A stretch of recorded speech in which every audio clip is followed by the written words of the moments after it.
Allora ragazzi, ciao a tutti. Oggi vi volevo raccontare un pochino quelle che erano state quelle che sono state le mie impressioni in merito a errori e invece scelte giuste durante il Tuscany Trail.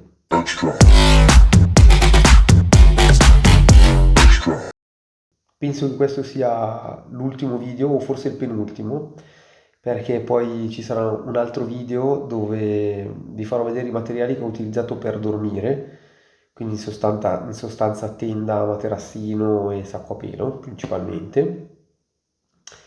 E qui invece trovate il link al video dei materiali che ho utilizzato sulla bicicletta, quindi le borse principalmente. E quindi tornando a questo video, gli errori. Iniziamo da quelli.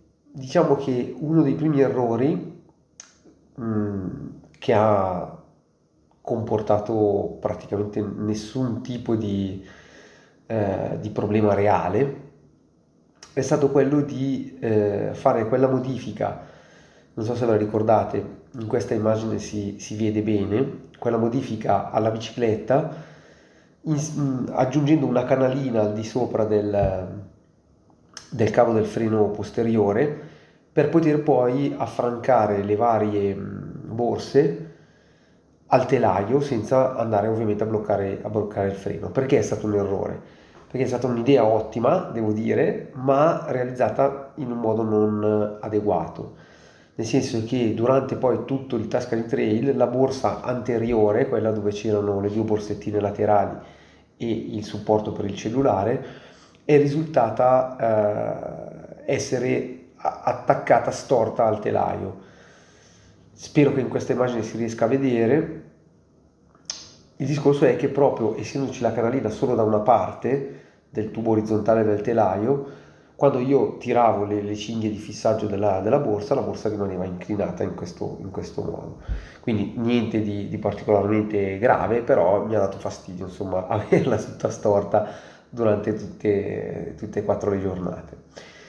Un altro invece errore clamoroso in questo caso e che ha comportato anche delle conseguenze non indifferenti dal punto di vista della fatica è stato quello di non controllare i rapporti che avevo sulla bicicletta, i cambi.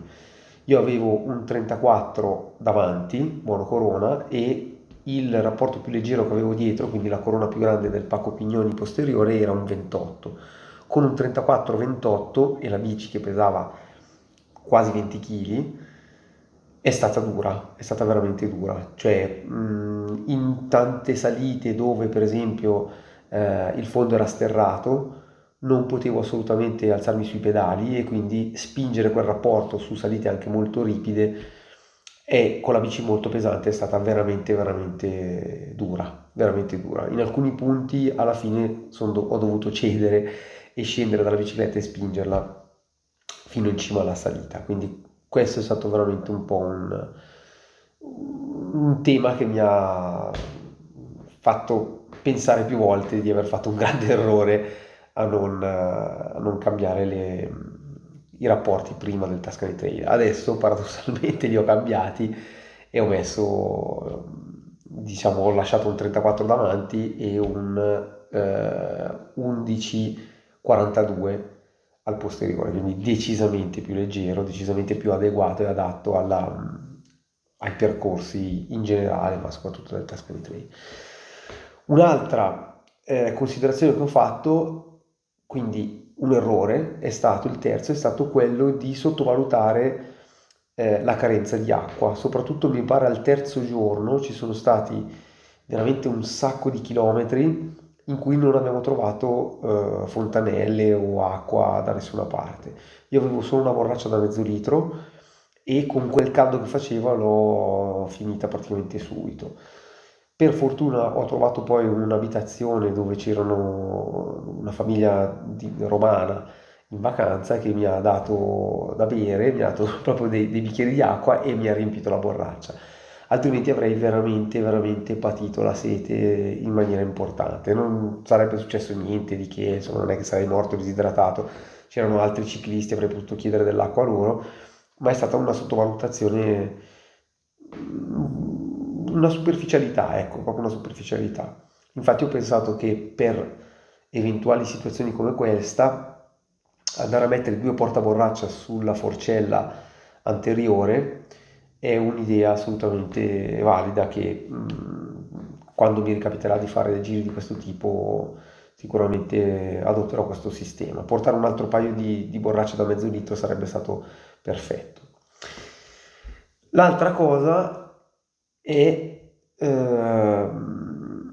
in questo caso diciamo che non è un errore, perché non avrei potuto fare diversamente, però la dimensione così stretta, così sottile delle ruote sicuramente ha provocato, ha causato insomma dei momenti in cui pensare a ruote più larghe sicuramente era la soluzione più giusta. Ecco, perché dico non è stato un errore? Perché sulla mia Cannondale copertoni più larghi di quelli che ho sono dei 700x35, quindi circa 37 mm di larghezza. Non ci stanno fisicamente, non ci stanno, quindi quelli avevo e quelli dovevo tenere. E devo ammettere che su quei terreni avere gomme un pochettino più larghe sicuramente mi avrebbe avvantaggiato, avrebbe reso più confortevole tutto il giro. Ultimo errore clamoroso, dettato anche in questo caso da mille vicissitudini, è stato quello di non testare i materiali. Io sono partito con la bicicletta stracarica, posizionando i materiali all'interno delle borse a sensazione. Non ho provato il materassino, che comunque era il mio materassino, quindi quello lo conoscevo, ma poi si è rivelato un errore fatale perché forse se l'avessi provato prima si sarebbe rotto prima e quindi ne avrei portato uno che non si sarebbe rotto. Non ho provato il sacco a pelo, che alla fine è andato bene, ma se fosse stato magari un sacco a pelo un pelino più diciamo caldo, forse sarebbe andata meglio. E quindi insomma il test dei materiali è fondamentale, soprattutto perché si va più rilassati, si sa che le cose funzionano, che non ci sono problemi e quindi si limita un pochettino l'ansia. E questi sono i 5 errori che io ho commesso durante il mio Tuscany Trail. Eh, Prossimo video a brevissimo con i 5, invece le 5, come faccio a farla vedere così? Le 5 scelte giuste che ho appunto preso per affrontare il Tuscany Trail, ma quello uscirà tra un paio di giorni. Mi raccomando, se questo video vi ha interessato, mettete un mi piace perché quando voi mettete un mi piace questa cosa mi aiuta tantissimo. Sottoscrivete il canale, ricordatevi che ho l'obiettivo di arrivare a 300 iscritti entro fine anno, obiettivo sicuramente ambizioso ma che voi potete aiutarmi a realizzare, a raggiungere, e condividete il video. Grazie mille, alla prossima. Ciao.